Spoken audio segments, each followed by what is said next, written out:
Hello दोस्तों, आज मैं आप सभी के बीच में एक महत्वपूर्ण वीडियो लाया हूँ। यह वीडियो एग्रीकल्चर से संबंधित है, तो मैं चाहूँगा कि आप यह वीडियो लास्ट तक ज़रूर देखें। अगर वीडियो आपको पसंद आए तो कृपया वीडियो को लाइक कीजिए। अगर चैनल पर नए हैं तो चैनल को सब्सक्राइब कीजिए। दोस्तों, आज के इस वीडियो में हम लोग एग्रीकल्चर इकोनॉमिक्स के बारे में देखने वाले हैं और यह कंप्लीट वीडियो होगा।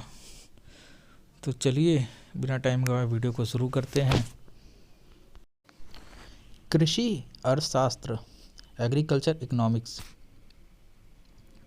अर्थशास्त्र शब्द जो है ग्रीक शब्द के आइकोनोमिया से लिया गया है, जिसका अर्थ है आइकोस का अर्थ है घरेलू, नॉमस का अर्थ है प्रबंधन। और अर्थशास्त्र के सिद्धांत, तो इसमें लाभ का सिद्धांत आता है। किसने दिया है? ए वार्कर जी ने दिया है। और ब्याज का आधुनिक सिद्धांत दिया है। किसने दिया है? हिक्स हैंसन ने दिया है। जनसंख्या सिद्धांत माल्थस ने दिया है। मुद्रास्फीति का सिद्धांत ए.पी. लर्नर ने दिया है। पूर्ण लाभ का सिद्धांत एडम स्मिथ ने दिया है। किसान के प्रकार, भूमि के जोत के अनुसार जोता है 5 श्रेणियों में इनको बांटा गया है। पहले श्रेणी में आते हैं सीमांत किसान आते हैं, ऐसे किसान जिनके पास 1 हेक्टेयर से कम भूमि होती है। दूसरे में लघु किसान आते हैं, जिनके पास 1 से 2 हेक्टेयर होता है, वो इस श्रेणी में आते हैं। तीसरे में अर्ध माध्यम किसान आते हैं, जिनके पास 2 से 4 हेक्टेयर भूमि होती है, वो आते हैं। और चौथे पे मध्यम किसान आते हैं, जिसके पास 4 से 10 हेक्टेयर भूमि होती है, वो आते हैं। और पाँचवें पे बड़े किसान आते हैं, जिनके पास 10 हेक्टेयर या उससे ऊपर की भूमि होती है। अवधि के अनुसार वित्त, तो ऋण और अवधि दिया गया है। तो ये जो होता है 3 प्रकार के होते हैं। एक लघु अवधि होते हैं, जिसको फसल ऋण के नाम से भी जानते हैं, या 1 से 1.5 वर्ष के लिए होते हैं। और उसके बाद दूसरा मध्यम अवधि होता है, जो 1.5 से 5 वर्ष के लिए होता है। तीसरा लंबा कार्यकाल अवधि होता है, जो 5 से 30 साल के लिए होते हैं। अब खेत की दक्षता की माप, तो शुद्ध पूंजी अनुपात निकालना है तो कुल संपत्ति बटे कुल देनदारी। और अगर कार्यशील पूंजी निकालना है तो कार्यशील संपत्ति प्लस वर्तमान संपत्ति बटे मध्यवर्ती देनदारी प्लस वर्तमान देनदारी का प्रयोग करेंगे। और करंट रेशियो निकालना है तो करंट असेट और बटे करंट लायबिलिटीज़ निकाल करके जो हम निकाल लेंगे। और ऋण इक्विटी अनुपात अगर निकालना है तो अंतर्देयताएं बटे नेट वर्थ करके हम निकाल लेंगे।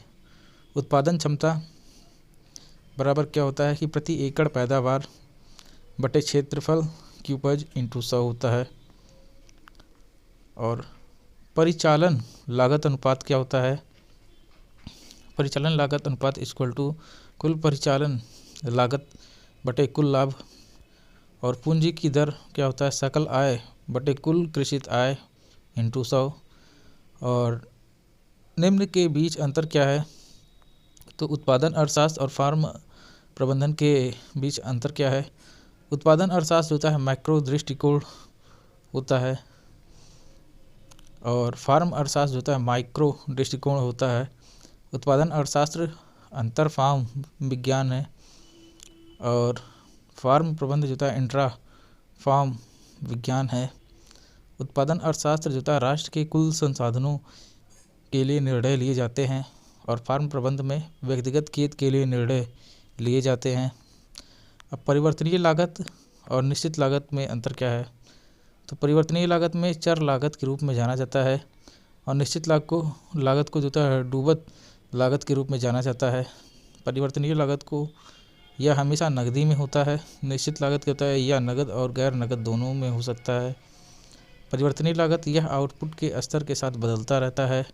निश्चित लागत इसमें आउटपुट के स्तर के साथ जितना बदलाव नहीं होता है। अब कृषि अर्थशास्त्र से संबंधित महत्वपूर्ण संस्थान, तो कृषि विपणन एगमार्क स्थापित कब हुआ था? 1937 में। यह चिन्ह जो होता है कृषि उत्पाद की शुद्धता और गुणवत्ता को दर्शाता है। यह लेवल जो होता है केंद्रीय कृषि उत्पादन या ग्रेडिंग और मार्किंग अधिनियम 1937 द्वारा दिया गया है।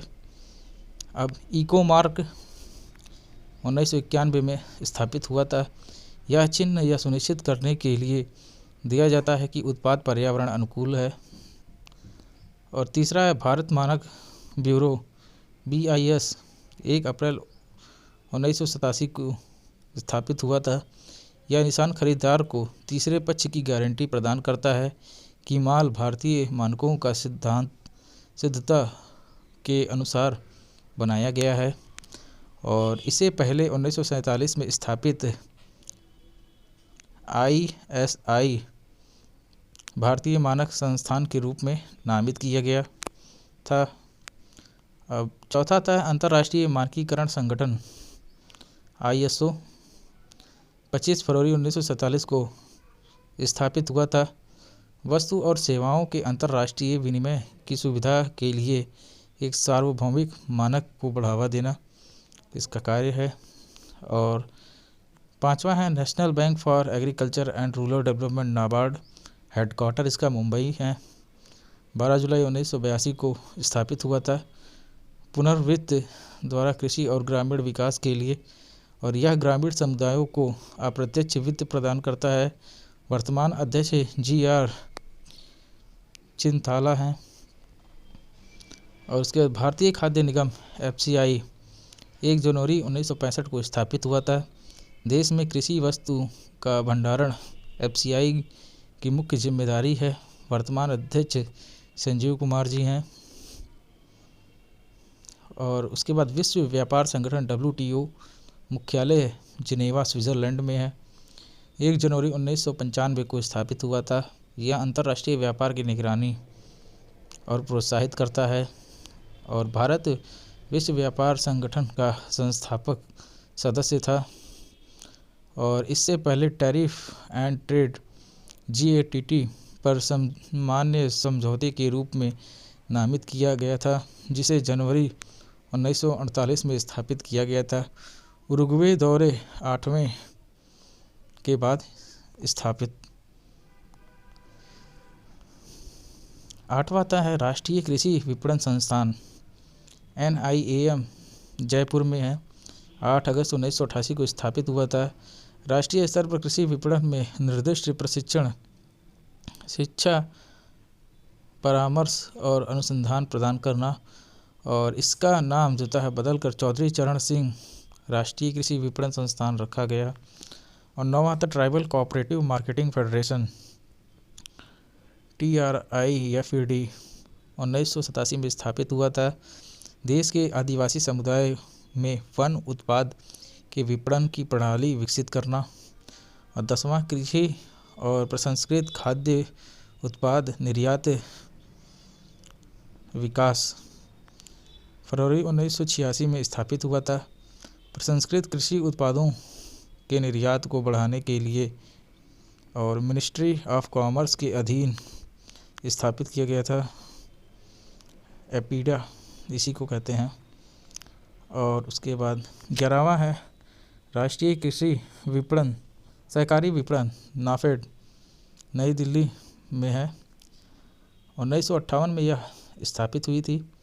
यह भारत में कृषि से संबंधित उत्पादों के लिए सहकारी विपणन का सर्वोच्च निकाय है। और 12वां है विपणन और निरीक्षण निदेशालय, हेडक्वार्टर कहाँ है इसका? फरीदाबाद। और HR and Nagpur Haryana and Nagpur Maharashtra. 1935 में स्थापित हुआ था। मुख्य जिम्मेदारियां कृषि जिनसों की गुणवत्ता नियंत्रण है। अब 13वां है commission on agriculture cost and price CACP, 13 जनवरी 1965 को स्थापित किया गया था। यह न्यूनतम समर्थन मूल्य MSP, वैधानिक समर्थन मूल्य SSP और अधिप्राप्ति मूल्य PP की सिफारिश करता है। अब न्यूनतम समर्थन मूल्य भारत में 2 मौसमों यानी रबी और खरीफ में फसलों की बुआई से पहले CACP की सिफारिश पर भारत सरकार द्वारा फसल उपज का न्यूनतम समर्थन मूल्य MSP घोषित किए जाते हैं। और सेकंड, खरीद मूल्य यानी कि पीपी। फसलों की कटाई से पहले सीएसीपी की सिफारिश पर सरकार द्वारा घोषित किए जाते हैं। आईएसओ उत्पाद वक्र या आईएसओ क्वांट, यह 2 इनपुट संयोजनों की वक्र है जिनका आउटपुट समान है। अब इंडिफरेंस कर्व, यह एक वक्र है जो 2 वस्तुओं के संयोजन को दर्शाता है जो उपभोक्ता को समान संतुष्टि प्रदान करते हैं। इसके बाद आता है कृषि ऋण, एग्रीकल्चर क्रेडिट। अल्पावधि ऋण, शॉर्ट टर्म लोन, बीज खाद खरीदने और परिवार की ज़रूरतों को पूरा करने के उद्देश्य से। मध्यम अवधि यानी कि मीडियम टर्म, कृषि उपकरण, पशु और भूमि सुधार उपकरण खरीदने के लिए, उदाहरण ट्रैक्टर खरीदने के लिए। और दीर्घकालिक लोन जो होता है भूमि, कृषि भवन और महंगे कृषि यंत्र खरीदने, पुराने ऋणों के पुनर्भुगतान के लिए। अब विविध खेती, एक खेत जिस पर एकल उत्पाद से आय कुल का 50% से कम हो, उसके लिए होता है। मतलब कह रहा है कि एक खेत है जिस पर एकल उत्पाद से कुल आय का जो था 50% से कम है, तो उसके लिए ये रहता है। और विशिष्ट खेती, स्पेशलाइज्ड फार्मिंग, एक खेत जिस पर एकल उद्यम से 50% से अधिक या उसके बराबर है, तो उसके लिए रहता है। अब विपणन योग्य अधिशेष, मार्केटेबल सरप्लस, स्टॉक में कुल उपज के अंश जिसे किसान बेचने को जाते हैं। कुल उत्पादन माइनस कुल आवश्यकता। विपणन योग्य अधिशेष माइनस विपणन अधिशेष माइनस केवल आदर्श स्थिति में। अब विपणन अधिशेष क्या होता है? मार्केट सरप्लस, उत्पादन की वास्तविक बिक्री की मात्रा जो बिक्री के लिए विशेष समय पर बाजार में उपलब्ध होती है। संपत्ति के प्रकार, टाइप्स ऑफ एसेट, एक अचल संपत्ति, इनको नकदी में परिवर्तित करने में कठिनाई आती है, जैसे भूमि हो गया, भवन हो गया, फार्म हो गया। सेकंड आता है कार्यशील संपत्ति, जैसे फार्म मशीनरी और उपकरण आते हैं इसके अंतर्गत। और फिर चालू संपत्ति, इसमें अधिक तरल होता है, जैसे नकदी, बीज, उर्वरक आदि है। अब महत्वपूर्ण बिंदु, अर्थशास्त्र के पिता एडम स्मिथ जी हैं। अर्थशास्त्र को धन का विज्ञान माना है स्मिथ जी ने। अर्थशास्त्र कल्याण का विज्ञान है, या किसने कहा है? मार्शल जी ने। और भारत में सहकारी आंदोलन के जनक थे एफ निकोलसन। और कृषि उत्पादन पूंजी में निष्क्रिय कारक है, और खेत प्रबंधन में श्रम एक सक्रिय कारक है। और कृषि उत्पाद अधिनियम 1937 में पारित किया गया था। एगमार्क किस वर्ष में स्थापित हुआ था? 1937 में। योजना आयोग की स्थापना मार्च 1950 में हुई थी। और योजना आयोग का नामकरण नीति आयोग कब हुआ? 2015 में। फार्म प्रबंधन एक इंट्रा फार्म विज्ञान है। और किसान केंद्रीय सहकारी बैंक की अल्पावधि ऋण प्राप्त करते हैं। वित्त वर्ष 1 अप्रैल से 31 मार्च तक होता है। विलासिता वस्तुओं की मांग है, अधिक लोचदार है। आवश्यक वस्तुओं की मांग है, बिना लोचदार है। और खेत पर जो है एक महत्वपूर्ण निश्चित लागत है, भूमि का किराया। और सामान्य रूप से कृषि उत्पादों की मांग बिना लोचदार है। खाद्यान्न की मांग की कीमत लोच है, सापेक्ष रूप से अप्रभावी। भारतीय अर्थव्यवस्था का संबंध है मिश्रित प्रकार का।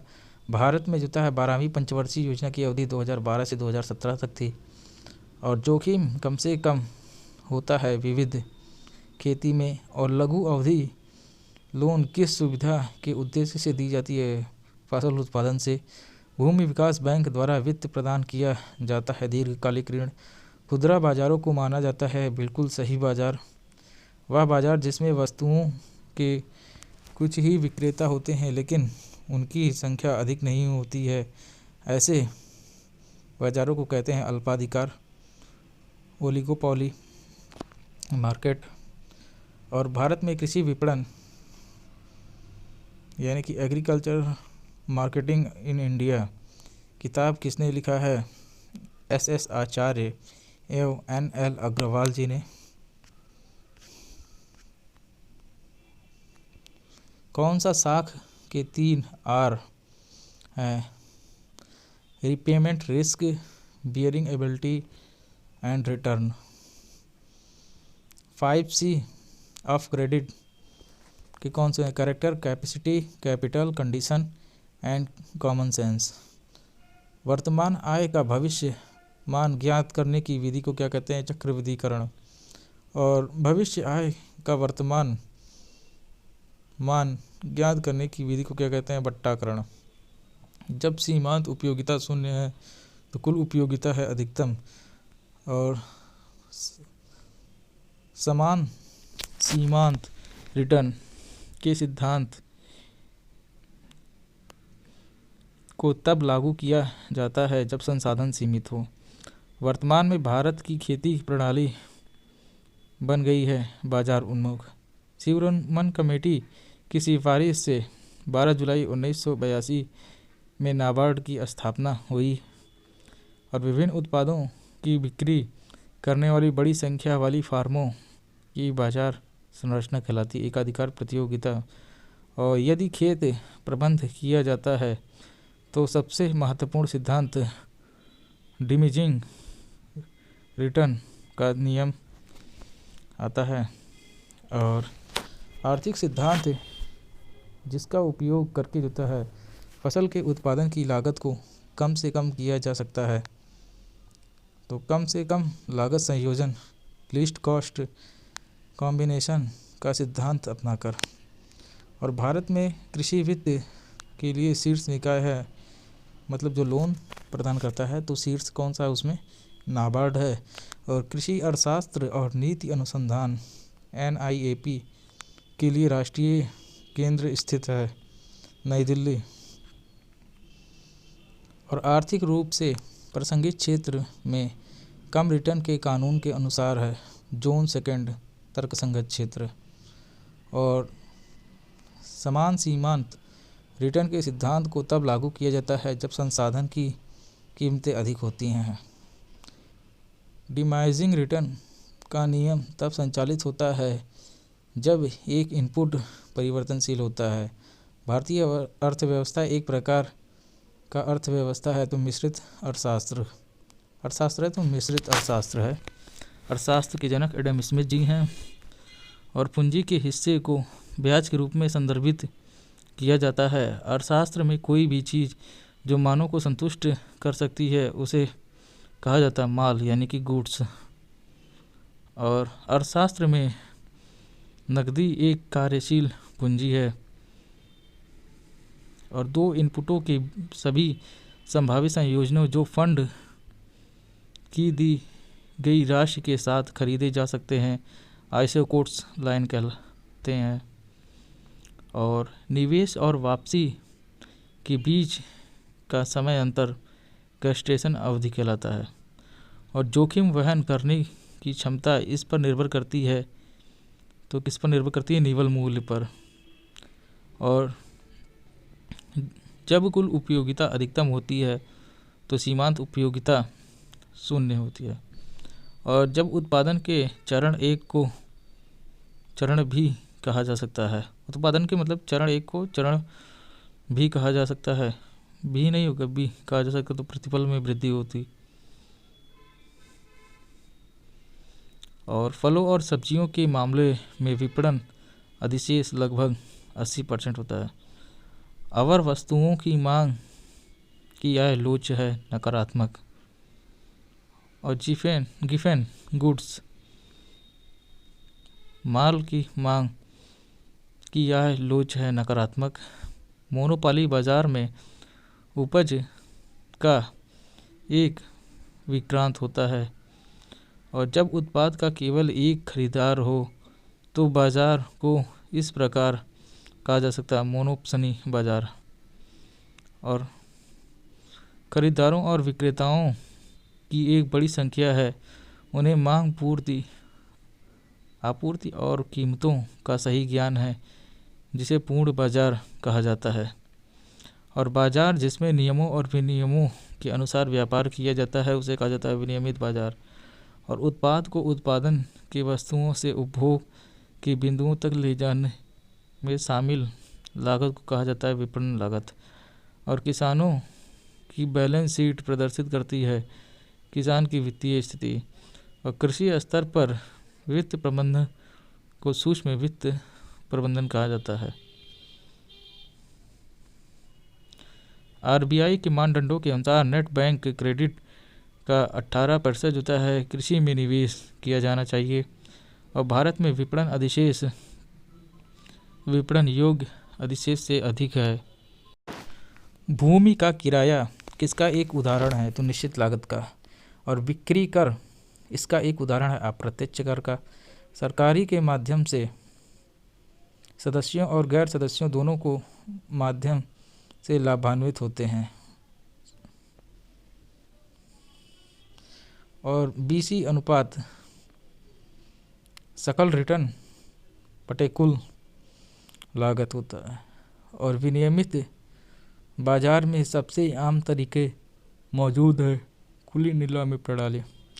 और व्यापारियों को अत्यधिक गिरावट से बचाने के लिए तकनीक को हेजिंग के नाम से जाना जाता है। और कुछ भी जो व्यक्ति की ज़रूरतों और आवश्यकताओं को पूरा करती हैं उसे वस्तु कहते हैं गुड्स। और भंडारण का कार्य बनता है सामान्य उपयोगिता। और जीवन के लिए आवश्यक या अनिवार्य वस्तुओं की मांग होती है पूर्णतः अलचिली। और जब एक उद्यम ना तो किसी अन्य उद्यम के उत्पादन को जोड़ता है ना ही उसमें बाधा डालता है तो उद्यम संबंध को संपूरक के रूप में जाना जाता है। आय बढ़ने के साथ विलासिता वस्तुओं की प्रसन्नता व्यय बढ़ता है। वह बाजार जिसमें स्थायी या टिकाऊ वस्तुओं का व्यापार होता है सेकुलर बाजार होता है। और फल की खेती और दूध उत्पादन इसका एक उदाहरण है पूरक उद्यम का। और विश्व व्यापार संगठन में कृषि अनुसंधान संयंत्र संरक्षण रसायनों और पारिस्थितिकी रूप से नाजुक क्षेत्रों के लिए सब्सिडी और गैर कार्यवाही योग्य सब्सिडी को निम्न के अंतर्गत गिना जाता है ग्रीन बॉक्स के अंतर्गत। और कृषि उत्पादन के उद्देश्य से बिजली सिंचाई उर्वरकों जैसे सब्सिडी पर सीमित अनुमति ब्लू बॉक्स के तहत गिना जाता है। और कृषि उत्पाद में ग्रेडिंग और मार्केटिंग अधिनियम 1937 में पारित किया गया था। और सहकारी क्रेडिट सोसाइटी 1904 में पारित किया गया था। देश के समग्र विकास की तुलना करने के लिए हाल ही में विकसित विश्लेषणात्मक अवधारणा सह मानदंड है मानव विकास सूचकांक HDI ह्यूमन डेवलपमेंट इंडेक्स। और विश्व विकास रिपोर्ट में उद्धृत मानव विकास सूचकांक एक देश का मात्रक माप है जीवन स्तर शैक्षिक अवसर और नागरिक की दीर्घायु के आधार पर। Types of system of farming type and system of farming. तो फार्मिंग टाइप और सिस्टम।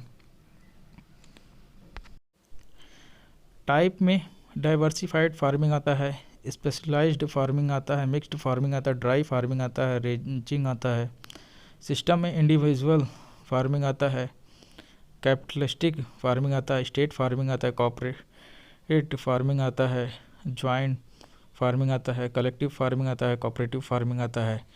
अब टाइप्स ऑफ कोऑपरेटिव फार्मिंग, तो इसमें पहला था कोऑपरेटिव बेटर फार्मिंग आता है, कोऑपरेटिव ज्वाइंट फार्मिंग आता है, और कोऑपरेटिव टेंट फार्मिंग आता है, और कोऑपरेटिव कलेक्टिव फार्मिंग आता है। GST क्या है? माल और सेवा कर अधिनियम 29 मार्च 2017 को लोकसभा में पारित किया गया, 1 जुलाई 2017 को लागू हुआ। और goods and services tax law एक व्यापक बहुस्तरीय गंतव्य आधारित कर है जो हर मूल्यवर्धन पर लगाया गया जाएगा। सरल शब्दों में GST वस्तुओं और सेवाओं की आपूर्ति पर लगाया गया एक अप्रत्यक्ष कर है। और GST कानून ने कई अप्रत्यक्ष करों कानूनों को बदल दिया गया है जो पहले भारत में मौजूद थे। और बहुचरण कई परिवर्तन होते हैं। बहुचरण क्या होता है कि कई परिवर्तन होते हैं जो एक वस्तु अपनी आपूर्ति श्रृंखला के माध्यम से की जाती है और निर्माण से अंतिम बिक्री तक उपभोक्ताओं के लिए। और अंतर्राज्यीय बिक्री पर केंद्र द्वारा एकत्रित, जैसे राजस्थान के भीतर। और SGST राज्य सरकार द्वारा एक अंतर्राज्य बिक्री पर एकत्रित, जैसे राजस्थान के भीतर। IGST अंतर्राज्यीय बिक्री के लिए केंद्र सरकार द्वारा एकत्रित, उदाहरण के लिए राजस्थान से गुजरात। तो दोस्तों, ये था आज का वीडियो। अगर वीडियो आपको पसंद आए तो कृपया वीडियो को लाइक कीजिए। अगर चैनल पर नए हैं तो चैनल को सब्सक्राइब कीजिए। मिलते हैं हम आपसे अगले वीडियो में। तब तक के लिए टाटा बाय बाय।